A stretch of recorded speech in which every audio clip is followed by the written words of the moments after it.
Alhamdulillah di sebelah kiri saya sudah pun bersama Yang Mulia Dr. Radin Mas Jeffrey, Radin Mas Ismail, konsultan onkologi perubatan. Assalamualaikum doktor. Waalaikumsalam warahmatullahi wabarakatuh. Apa khabar pagi ini doktor? Sihat? Alhamdulillah, terima kasih atas jemputan ramai pagi untuk saya kemari untuk mempromosikan Hari Kanser Sedunia yang diraihkan pada 4 hari bulan Februari tiap tahun.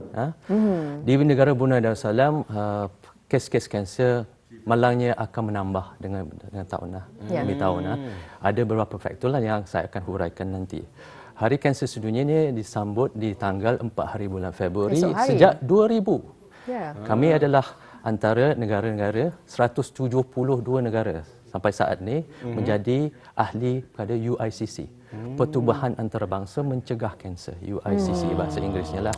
Jadi Tuan Doktor, setiap tahun pastinya ada satu tema bagi sambutan. Apakah yang ingin ditingkatkan mengenai dengan kesedaran ketani, pengetahuan ketani mengenai dengan kesedaran kanser ini? Apakah tema bagi tahun ini? Benar, Puan Hani.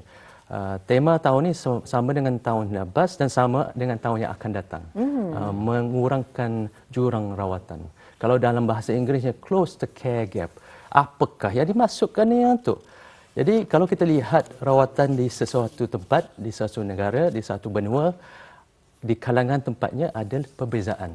Mengikut kemampuan, mengikut kesedaran halayak umum, kemampuan kerajaan di tempat-tempat untuk memberi rawatan. Di negara Brunei kami ada melihat care gap-nya lah yang kami akan uraikan. Dan satu perbezaan kalau kita lihat di Southeast Asia, Asia Tenggara. Negara-negara paling maju kesihatannya lagi bagus. Dan kita akan lihat kadar kansernya menurun sebab ada saringan pencegahan dan peningkatan kesedaran dari halayak umum. Jadi melalui skrin akan kita paparkan bersama mengenai dengan tema pada tahun ini, rapatkan jurang penjagaan bagi tahun 2022 hingga tahun 2024 sebenarnya. Dari sana dapat kita saksikan sendiri. Jadi mungkin doktor boleh menerangkan di negara Brunei Darussalam, apakah jurang penjagaan yang dapat doktor huraikan yang telah pun, adakah ia meningkat di dalam beberapa tahun ini? Kami melihat walaupun alhamdulillah negara Brunei Darussalam dikurniakan dengan banyak rezeki perkhidmatan kanser di negara Brunei Darussalam ni amatlah komprehensif. Di masa dulu ada setengah pesakit terpaksa pergi ke luar negara untuk perkhidmatan kanser khusus seperti radioterapi. Alhamdulillah sejak 2016 jurang rawatan itu sudah dikurangkan. Sekarang pesakit di Brunei Darussalam dapat menerima rawatan yang sepenuhnya. Jadi jurang yang kami lihat sekarang ini adalah faktor-faktor individu, faktor-faktor di mana tempat tinggal, faktor seks, bukannya ada seks ke tidak, ini jantina. Laki-laki dengan perempuan. Yang perempuan selanjutnya lagi prihatin kepada kesihatan, padahal yang laki-laki macho tidak mahu. Jadi yang kami nak terangkan yang paling penting penekanannya pencegahan. Pencegahan tu lagi penting. Macam mana mencegah? Jadi menjadikan risiko kanser kita paling kurang lah. Jadi risiko tu ada dua jenis. Satu yang kami tak boleh tukar. Faktor jantina, kami tak boleh tukar jantina. Faktor umur, kami akan tua kan? Apa lagi? Faktor keturunan kami. Mak bapak kita kami tak boleh tukar. Jadi yang tu tak boleh tukar. Yang boleh kami kawal seseorang individu itu ada apa? Merokok. Menjaga kesihatan badan melalui riadah jasmani, menjaga pemakanan. Dan apakah yang kita makan? Itu yang jadi penting. inilah yang maksudkan dengan mencegah ini tadi ya. Dan sering kita dengarkan ya, mencegah lebih baik daripada mengobati. Tadi ada sedikit slides ya dan juga poster yang sempat kita paparkan di kaca televisyen berkenaan dengan close the care gap, rapatkan jurang penjagaan ya, yang mana ini merupakan tema bagi sambutan Hari Kanser Sedunia sebelum ini dan juga untuk tahun ini insya-Allah di bawah ke depannya dia akan datang ya. Jadi bagaimana kanser sedunia diraikan kalau di negara kita ini doktor ya, khususnya di negara Brunei Darussalam, dan untuk tahun ini macam mana? Alhamdulillah kami akan adakan acara pada hujung minggu ini.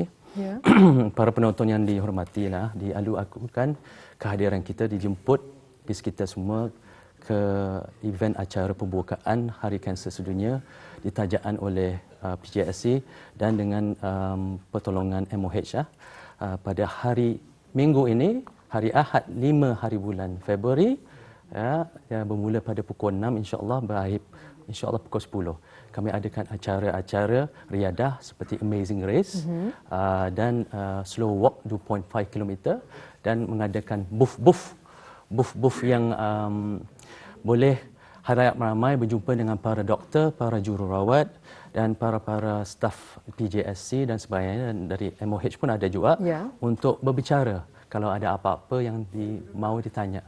Untuk pencerahan dan untuk meriadah lah. It's a good Sunday. Ia bersempena dengan Hari Kanser Sedunia.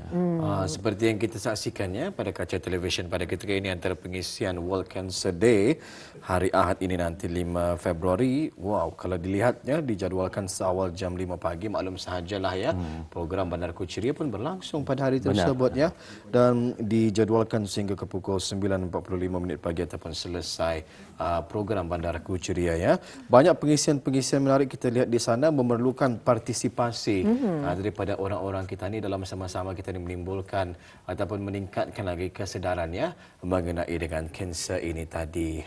Jadi diadakan acara berbasikal, bukan basikal, ada tetapi berbasikal. Berbasikal tepat, dan juga walkathon. Walkathon 2.5 diadakan dan pastinya ini adalah salah satu cara bukan saja untuk menjaga kesihatan ketani dan mengurangkan risiko mendapat penyakit kanser ini, tetapi juga salah satu cara untuk merapatkan jurang penjagaan ini. Kerana dari sana Auda boleh mengetahui dan juga berinteraksi bersama dengan pakar-pakar mengenai dengan penyakit kanser ini. Berbalik semula mengenai dengan kanser ini tadi doktor ya. Kalau mengikut pengamatan doktor sendirilah, kanser yang paling kerap dihadapi di negara kita ni Brunei Darussalam ini, kanser apa sahaja doktor? Kalau untuk perempuan, jantina perempuan, kanser yang paling kerap adalah kanser payudara, breast cancer.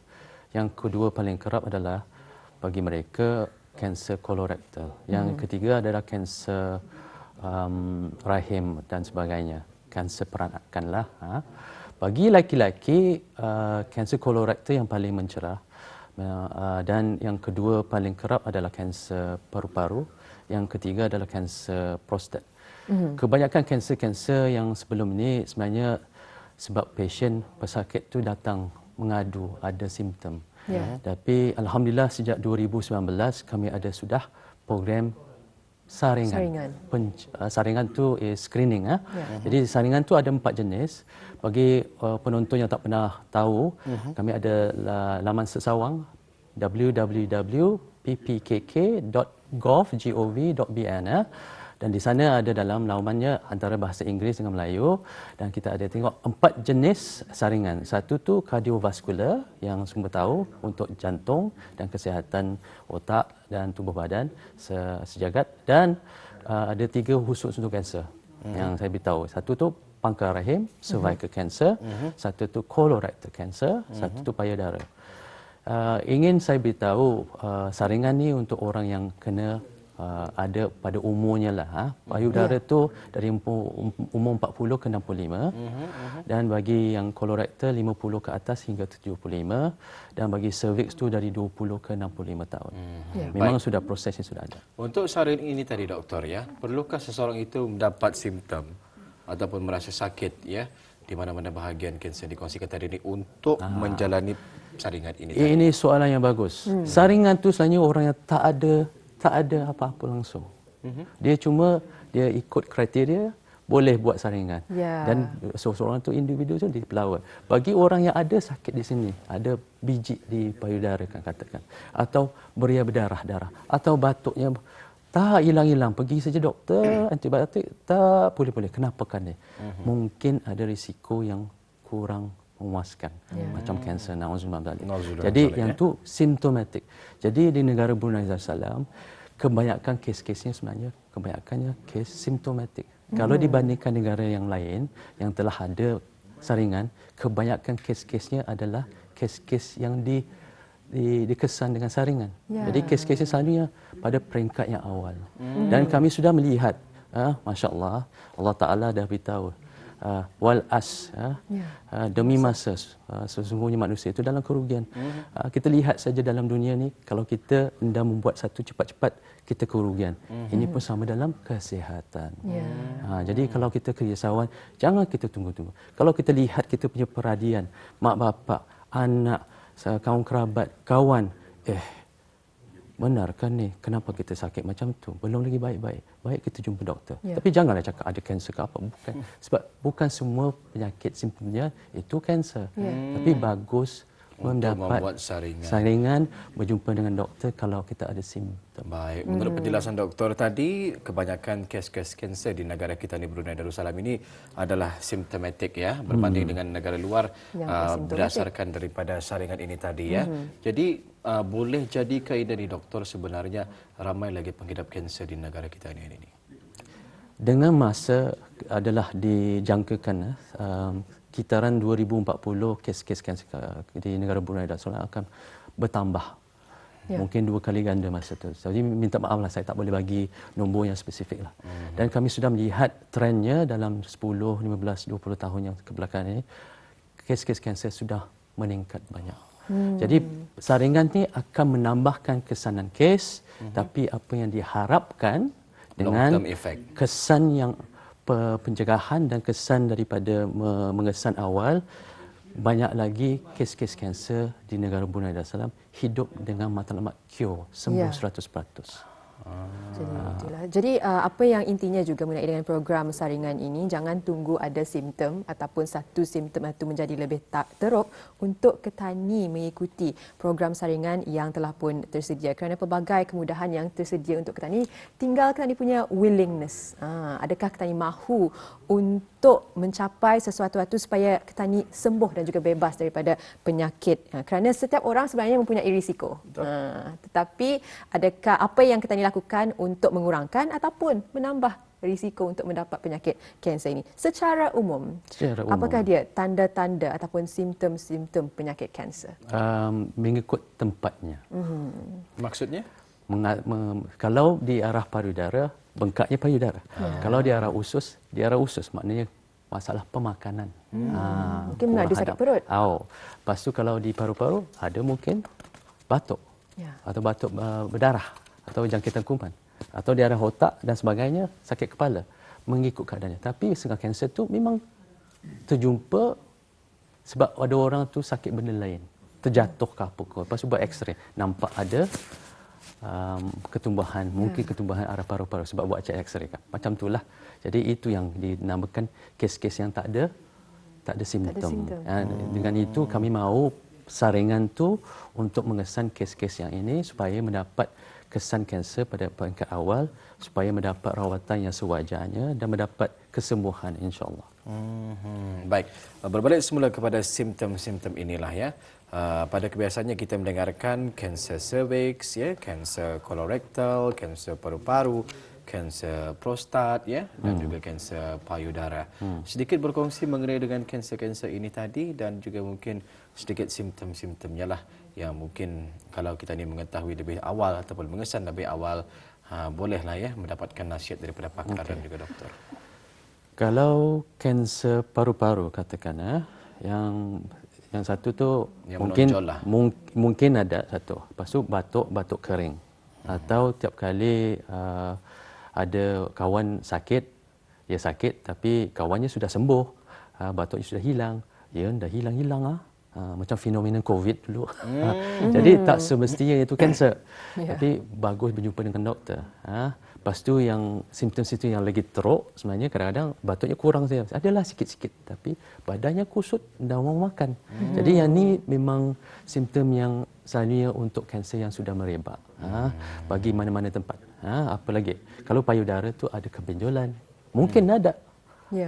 Jadi setengah kanser payudara dan dapat dikesan dengan rasa. Dengan mamogram baru nampak ada perbezaan ni. Itu yang boleh dicegah. Bukan dicegah, dirawati pada peringkat yang awal. Faham? Lepas tu apa lagi? Kulit di payudara mungkin berbeza. keseimbangan payudara seseorang wanita pun mungkin berbeza. Putingnya mungkin masuk dalam atau cecair keluar dari puting.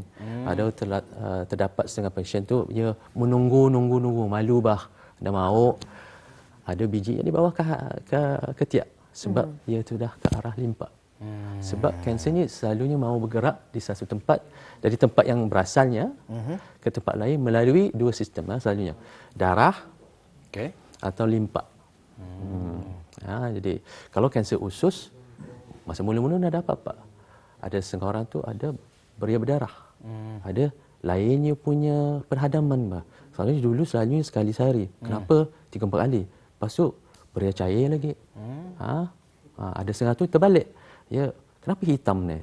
Hitam tu mungkin dari sebab pendarahan yang lebih tinggi sedikit sebab dah dihadam oleh usus menjadi hitam. Dan kalau orang tu macam dah kisah, mungkin ada masalah lain. Susut badan, anemia sebab darahnya hilang sedikit mengalih pucat maunya. Jadi yang ni semua merisaukan. Bukannya 100% ada kanser lah. Jadi yang tu bagi sesiapa yang menonton, para penonton yang dihormati, kalau kita risau jangan kita tunggu lama-lama lah. Kalau kita ada kawan-kawan, saudara-saudara, kawan kerabat yang kita risau, kita baik memberi nasihat. Dan beri dorongan. Jangan kita nasihat yang bukan. Baik pergi jumpa doktor macam tu. Kita cakap, Bapak boleh jumpa doktor tak esok? Saya pun pergi doktor ni. Bawa mak sekali lah. Macam tu lah. Jadi itu cara. Kita kena pandai-pandai lah. Menjaga diri dulu. Lepas tu menjaga orang lain. Itu yang saya selalu memberitahu pesakit kami lah. Ada seorang pesakit tu sudah ada kanser tapi ia tidak mahu mendapat rawatan. Dan sebab ia tidak mahu mendapat rawatan dengan yang sewajarnya, ada kemungkinan penyakitnya merebak lagi. Dan kadang-kadang apa yang kami lihatlah alasannya adalah menjaga anak. Menjaga orang lain di family. Kerja. Padahal yang pentingnya menjaga diri sendiri sebelum menjaga orang lain. Badan sihat baru dapat kerja dengan selesa. Benar. Baik, kalau COVID kan, kita ini ada ART ya. Kesan sahaja melalui ART dapat kita diketahui positif ataupun negatif COVID-19 ya. Kalau untuk kanser ini ada kemudahan sebegitu kah ataupun perlu melalui saringan ini tadi? Soalan yang baguslah sebab tiap-tiap kanser tu kami nak tahu apa jenisnya, di mana dia datang. Sebab rawatannya lain-lain. Rawatan yang kami boleh bagi, yang paling bagus adalah rawatan pembedahan untuk kebanyakan kanser. Lepas tu rawatan yang kedua tu kemoterapi. Bedah dulu baru tahu ada kanser. Sebelum tu kena mengambil contoh. Jadi katakan saya ada kesan di arah kulit. Jadi doktornya melihat saya. Jeff, ini saya risau ni. Kena saya ambil sampel. Jadi mengambil biopsi dan minta biopsi itu bukan menunjukkan kanser. Kalau sudah dikesan dan ditahu itu kanser, kami akan membuat scan untuk menahu adakah yang merebak ke tidak. Dan kami akan bincangkan tiap-tiap kes tu yang baru ni di kalangan pakar-pakar, pembedah, pakar memberi rawatan kemo, pakar memberi rawatan radioterapi seumpamanya, dan pakar yang melihat contoh untuk berdiskus untuk memberi rawatan yang sewajarnya. Dan kami ada meeting-meetingnya kerap kali Ada setengah tu setiap minggu. Kalau breast cancer dan colorectal kanser payudara, masya-Allah, tiap minggu sebab kesnya banyak. Dan kes-kes yang lain tu kurang sikitlah, mungkin 2 minggu sekali, 3 minggu sekali. Jadi jangan risau, yang pentingnya kena tahu dulu kanser ke tidak. Jadi mengenai dengan kena tahu dahulu apa antara faktor penyebabnya. Kadang-kadang tersebar mitos, jangan menggunakan produk ni bagi kanser ni. Tapi kita ni ingin meningkatkan kesedaran orang ramai untuk mengetahui apa yang mitos, mana satu yang benar. Jadi faktor-faktor penyebab kanser ini, doktor, mungkin boleh dikongsikan. Banyak faktor-faktor yang boleh menyebabkan kanser. Ini faktor-faktor yang boleh dicegah. Faktor-faktor yang tak boleh cegah saya beritahu tadi. Faktor umur, faktor jantina, faktor keturunan. Itu memang kami tak boleh tukar. Jadi satu itu pemakanan. Kalau kanser usus itu memang telah ditunjukkan, dibuktikan pemakanan daging-daging berproses. Minum arak sebenarnya. Ia akan menjadikan risiko kanser seseorang individu naik. Tak kira jantina, tak kira bangsa. Okey. Apa lagi? Diabetes. Minta maaf, kadar diabetes di negara Brunei Darussalam ni tinggi. Dan ia ada kaut paut dengan kanser peranakan. Uterine cancer, for example. Jadi seorang individu yang berat badannya tinggi, ada sekurang obes, dan atau belum lagi obes, overweight, BMI, body mass index 30 ke atas, memang ada risiko untuk 12 jenis kanser. Antaranya kanser payudara, kanser usus, kanser peranakan, sebagainya. Faham? Jadi inilah antara ciri-ciri risiko yang kita boleh ubah suai. Apa lagi? Merokok. Kalau laki-laki di negara Brunei Darussalam, alhamdulillah negara Brunei Darussalam dia sudah memban didekah daripada berjual beli merokok sejak 2013 kalau tak silap saya. Kadar insya-Allah kardiovaskular turun sedikit, kadar kanser pun daripada merokok pun turun sedikit. Tapi di kalangan masyarakat Brunei, kalau tak silap saya, about 33 ke 27%, lupa aku sudah, about 1/3 of men, sebab 1/3 lelaki-lelaki masih lagi merokok. Kalau wanita lebih kurang 3-4% saja. Alhamdulillah. Jadi untuk wanita faktor merokok tu kurang banyaklah. So 1/3 lebih daripada 30% maksudnya ya. I think so. I lupa. I think it's 33% ke 37%. Masih lagi merokok ada. Sangat membimbangkan juga ya. Jadi pencegahan awal adalah kuncinya ni. Jadi apa sahaja yang boleh dilakukan ataupun mungkin apa yang boleh kita ni buatlah untuk mencegah kanser ini daripada berlaku. Jadi yang pentingnya kita mengubah usai kita punya cara hidup. Gaya hidup. Gaya hidup. Yang ni kadang-kadang buat dengan diri sendiri, kadang-kadang dengan teman-teman kita, dengan family kita lah. Itu yang penting tu. Yang bagi anak-anak yang ada anak, kita pergi beriadah bersama-sama. Jangan kita seorang-seorang saja. Jadi senang sebab apa yang kami akan risaukan adalah kes-kes kanser akan bertambah mengikut cara hidup. Jadi obesiti meningkat, maknanya kes kanser pun meningkat. Dan masalah lain pun akan bertambah, kardiovaskular seumpamanya lah. Baik ya. Jadi ubah suai cara hidup kita ni, amalkan gaya hidup yang lebih sihat. Dengan cara yang demikian, kita ni insya-Allah ya bolehlah mencegah ya daripada mengidap kanser ini tadi ya. Baik, berbalik semula kepada soalan kita hari ini ya, doktor ya. Mengenai dengan sambutan Hari Kanser Sedunia ya bagi tahun ini di negara kita ni Brunei Darussalam. Jadi ramai juga nih yang ingin mengetahui mengenai dengan saringan-saringan yang dijalankan ya di negara kita ni Brunei Darussalam ini. Jadi boleh kongsikan kepada orang ramai program saringan yang disediakan di negara Brunei Darussalam dan juga tata caranya dan mungkin proses untuk mendapatkan saringan ini tadi.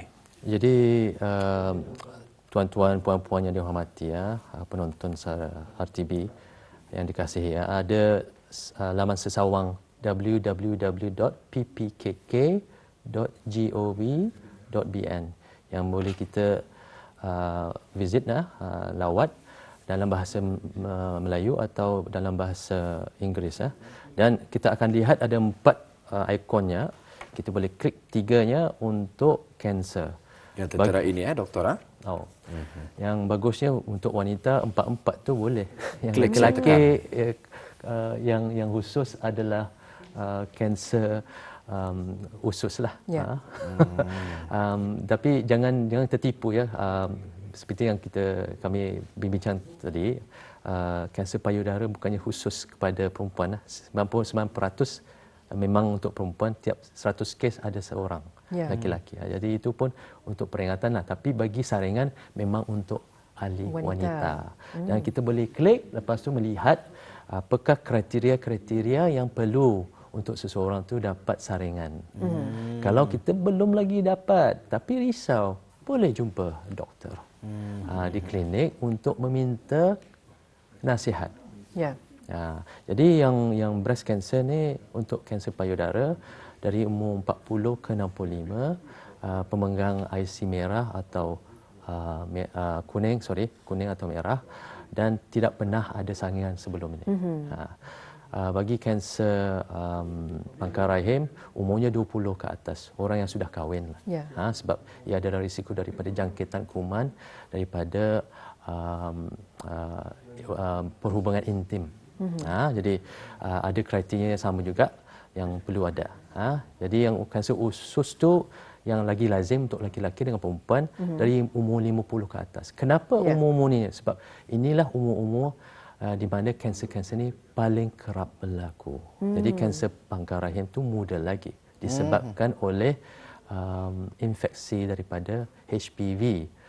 Sekarang alhamdulillah dengan berkat izin Allah Taala disebabkan daripada saringan yang awal 2012 dan daripada vaksinasi HPV di kalangan wanita masa di sekolah, alhamdulillah kes-kes pangkal rahim cervical cancer telah menurun, tapi masih lagi kami melihat kes-kes yang ada walaupun ia kurang. Jadi apa yang kami harapkan ialah dengan pencegahan saringan ni, kes-kes ni walaupun ada meningkat, tapi matlamat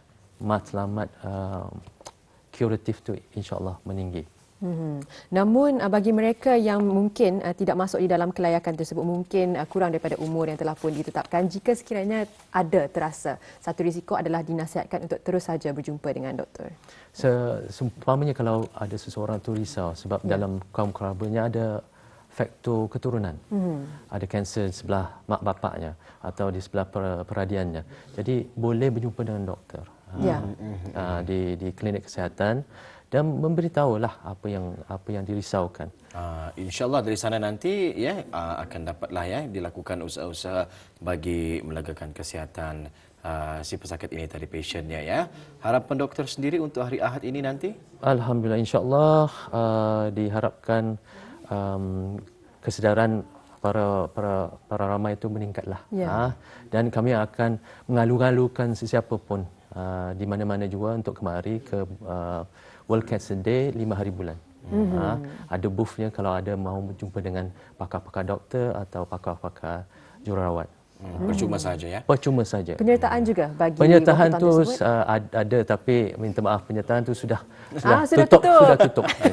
Tapi dijemput untuk beriadah. Kami ada banyak-banyak acara insya-Allah yang boleh menolong siapa-siapa di sanalah to get educated and to be entertained as well. Ini di Taman Haji Semuda Umar Ali Saifuddin ya. InsyaAllah. Yang doktor telah pun kongsikan juga, kalau sekiranya mempunyai ibu bapa ataupun para petuan yang menunjukkan beberapa simptom-simptom penyakit kanser ini, kalau sekiranya dibawa berjumpa doktor, Indah mahu bawa ke bandar pada hari Ahad ini. Idea bagus. Ya, bawa ke bandar. Lakasa kita ni ikut bandar Kuchiriah, tetapi di sana sebenarnya diadakan World Cancer Awareness Day ini ataupun Hari Kesedaran Kanser Sedunia dengan temanya pada tahun ini rapatkan jurang penjagaan. Terima kasih kita ucapkan kepada Dr. Radin Mas Jeffrey kerana telah pun berkesudian untuk bersama di Rampai Pagi pada hari ini membincangkan mengenai dengan Hari Kanser Kesedaran Kanser Sedunia ini. Terima kasih, sama-sama. Sehingga kita jumpa lagi. Assalamualaikum doktor. Waalaikumsalam warahmatullahi wabarakatuh.